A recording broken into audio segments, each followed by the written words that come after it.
5 melhores cidades para se abrir um negócio no ano de 2024. Meu nome é Francisco, sou o CEO da Space Hunters e antes de mais nada, se não é inscrito no canal, se inscreve aqui embaixo, aperta no like e compartilha esse vídeo.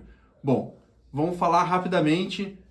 Tá com vontade de abrir um negócio, não sabe exatamente como, precisa de um norteador. Eu vou dar aqui 5 dicas de 5 cidades que foram expoentes, cresceram bastante e podem ser boas para se observar para abrir um negócio nesse ano de 2024 que está começando. Quais são os critérios que foram utilizados aqui? Para deixar claro, não é para qualquer negócio, é uma lista genérica e não se baseia apenas nisso na hora de decidir o teu negócio. Isso aqui é uma lista para exemplificar e para dar um bom norteador para vocês, tá bom? Primeiro critério, quantidade populacional. Obviamente, quanto maior o tamanho da cidade, melhor, mas a gente levou como uma nota de corte cidades acima de 200 mil habitantes, como se fosse uma nota 10. Acima disso, não altera tanto. Para quê? Para não ter ali São Paulo, Rio de Janeiro, Minas, Belo Horizonte, Fortaleza, sempre despontando, sabendo que cidades do interior são cidades que às vezes giram muito melhor até do que abrir uma cidade muito tumultuosa. Segundo critério, crescimento populacional e um dos mais importantes. Aqui a gente está observando não só quanto que cresceu em termos de população, mas principalmente quanto que ela cresceu em termos econômicos. Cidades que cresceram muito normalmente estão acompanhadas de crescimento de economia, né? Principalmente atualmente, onde a população do país não cresceu tanto, as cidades que cresceram, elas cresceram pelo fator de imigração. Então elas receberam muito migrantes de outras cidades brasileiras principalmente. Terceiro fator, economia. A cidade ela tem que ter uma economia forte, mas não é qualquer economia que a gente está liderando aqui, tá? A gente está levando em consideração PIB de serviços. Por que PIB de serviço, Francisco? Talvez me pergunte. Simples, porque o PIB de serviço está relacionado fortemente a quanto que girou na economia da população dentro da cidade, consumindo na própria cidade. Isso aí faz toda a diferença. Porque se eu for pegar, por exemplo, o PIB de indústria, vão ter cidades como Triunfo, no Rio Grande do Sul, com PIB alto em termos de per capita, né, PIB de indústria per capita, mas esse dinheiro não entrou na população. Ou vão ter cidades que são do agro e que elas produzem muito, mas esse dinheiro acaba não entrando, que é o caso de algumas cidades como Barra do Ribeiro e etc. Então vamos focar aqui a parte do PIB de serviço, que é quanto que essa população gastou dentro da cidade. Quarto fator, a gente tem aqui quantidade do público target. Nesse caso, eu estou levando em consideração populações de classe BC. Por que BC?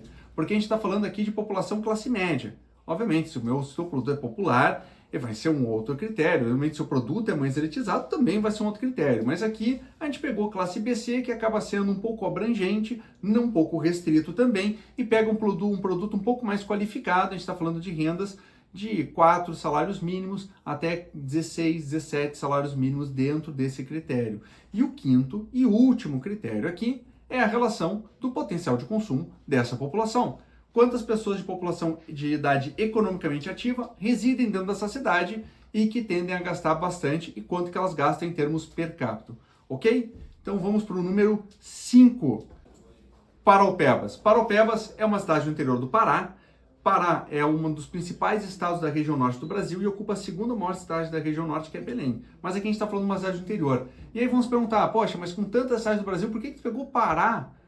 Claro, tirando pessoas que podem ser preconceituosas e acham que o Pará não é tão forte economicamente, Paraupebas, por teu conhecimento, cresceu 73% nos últimos 10 anos. Pouquíssimas cidades tiveram um crescimento tão pujante.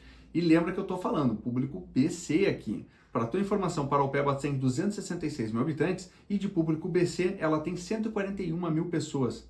Cara, é bastante gente do público-alvo, com potencial de consumo bem elevado em termos per capita, e só de PIB de serviço a gente está falando de 8,7 bilhões de reais. Então é bastante coisa que está girando dentro de Paraupebas. É uma cidade a ser observada. Obviamente, não esperem uma cidade super desenvolvida como Maringá e outras cidades assim, mas poxa, é uma cidade que cresceu bastante, tem um PIB elevado, uma quantidade da população bem grande aí de classe BC. Vale a pena dar uma observada, pelo crescimento, botamos aí região norte do Brasil na 5ª posição. Em 4ª posição, a gente tem Indaiatuba, no interior de São Paulo. É no interior de Campinas e muita gente pode pensar, pô, mas por que não botou Campinas? Claro, porque Indaiatuba cresceu 26% nos últimos 10 anos. Campinas não chegou nem perto disso. Lembra que eu falei?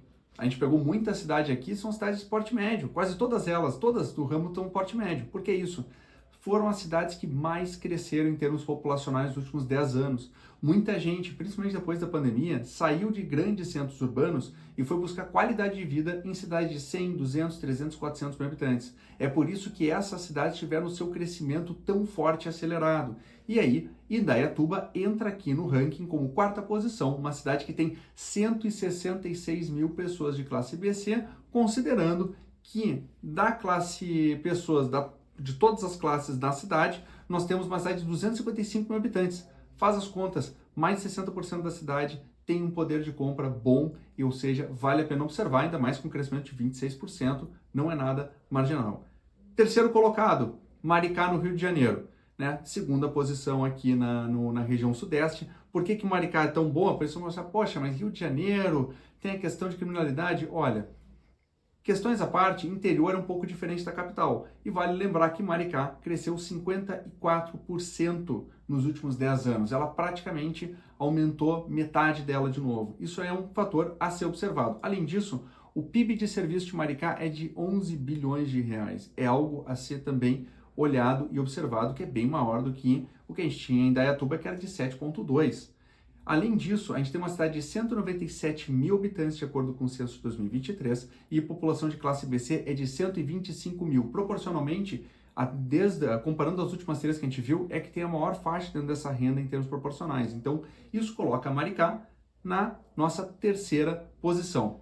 Segunda posição, a gente vem aqui para o sul um pouquinho e vem... Não Balneário Camboriú, apesar de ser uma cidade muito boa, vem Itajaí, cidade ao norte de Balneário Camboriú, e é onde tem o porto, o principal porto da região sul, principalmente o principal porto da região de Santa Catarina para baixo.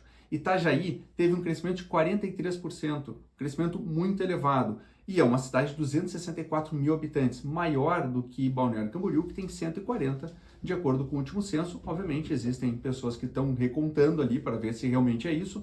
Mesmo assim, Itajaí é uma cidade maior, tem um crescimento populacional bem expressivo, e em termos de população de classe BC, a gente tem quase 200 mil pessoas tem classe BC dentro da região de Itajaí. É uma cidade polo, ela pega muita população de navegantes, onde tem um aeroporto, ela também é uma referência de serviços para a própria população de Balneário Camboriú, e vale lembrar que Itajaí e Balneário Camboriú estão se juntando na região do intermédio entre essas duas cidades, fazendo uma conurbação. Então, Itajaí, coloca no mapa, pode ser uma cidade boa para a gente observar. Óbvio, é uma cidade com crescimento acelerado, uma região muito pujante do estado, imóvel pode ser um desafio para encontrar lá. E o primeiro colocado na nossa lista, levando os condicionantes que eu levantei e falei para vocês, é, de novo em São Paulo, Barueri, cidade onde fica localizado o Alphaville. Por que a cidade está aqui? Bom, o Alphaville é um primeiro grande cidade privada que nós temos no Brasil, né? É um grande condomínio fechado, a gente tem indústria, a gente tem centro comercial, shopping, além dos vários condomínios. Barueri, ela tem uma população de 316 mil pessoas, e teve um crescimento populacional de 31%. Isso aqui não é nem um pouco marginal, é um crescimento muito bom, ainda mais para uma região metropolitana. Lembrando que de todas as cidades mostradas aqui, Barueri é a única que está dentro de uma região metropolitana de uma capital. Ela está a poucos minutos, ou dependendo do trânsito, a poucas horas da capital paulista, São Paulo. Barueri tem 175 mil pessoas de classe BC, proporcionalmente menos do que as outras, mas o que destaca aqui é o PIB de serviço de Barueri, de 30 bilhões de reais. Ou seja, Barueri é uma cidade pujante, tem uma classe alta muito expressiva, obviamente dentro do Alphaville, mas é uma cidade a se observar no ano de 2024, de acordo com os critérios. Então, gostou? Alguma coisa tu discorda? Se discorda, comenta aqui embaixo. Se concorda, também comenta aqui embaixo. E lembra, se ainda não é inscrito no canal, se inscreve, compartilha o nosso vídeo e aperta o sininho para ficar atento a todas as questões de tendência de localização, marketing, urbanismo e tudo que envolve essas questões todas. Muito obrigado, forte abraço!